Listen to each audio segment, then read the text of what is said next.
Good afternoon. Welcome to 1 PM News. This is Mathuri. ఇక bulletin లో details చూస్తాయి. మంత్రి కోమటిరెడ్డి వెంకటరెడ్డి ఆకస్మిక తనిఖీలు చేపట్టారు. సెక్రటరియట్ ఆర్ఎండ్బి డిపార్ట్మెంట్ సెక్షన్లను మంత్రి తనిఖీలు చేశారు. అయితే ఉదయం 11 గంటలైనా కూడా ఉద్యోగుల ఆఫీస్కు రాకపోవడంపై మంత్రి కోమటిరెడ్డి వెంకటరెడ్డి ఆగ్రహం వ్యక్తం చేశారు. సమయ పాలన ఖచ్చితంగా పాటించాలని, లేకపోతే చర్యలు తప్పవని ఉద్యోగులను హెచ్చరించారు మంత్రి.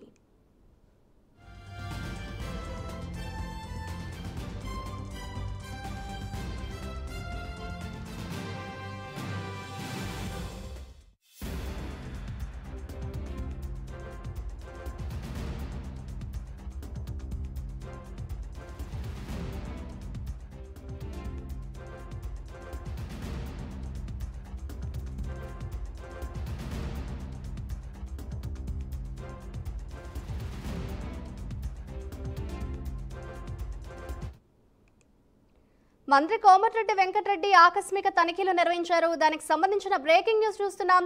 సెక్రటరియట్ ఆర్ఎండ్బి డిపార్ట్మెంట్ సెక్షన్లను మంత్రి తనిఖీ చేశారు. అయితే ఉదయం 11 గంటలైనా కూడా ఉద్యోగులు ఆఫీస్కు రాకపోవడంపై మంత్రి కోమటిరెడ్డి వెంకటరెడ్డి ఆగ్రహం వ్యక్తం చేశారు. సమయపాలన ఖచ్చితంగా పాటించాలని, లేకపోతే చర్యలు తప్పవని ఉద్యోగులను హెచ్చరించారు మంత్రి.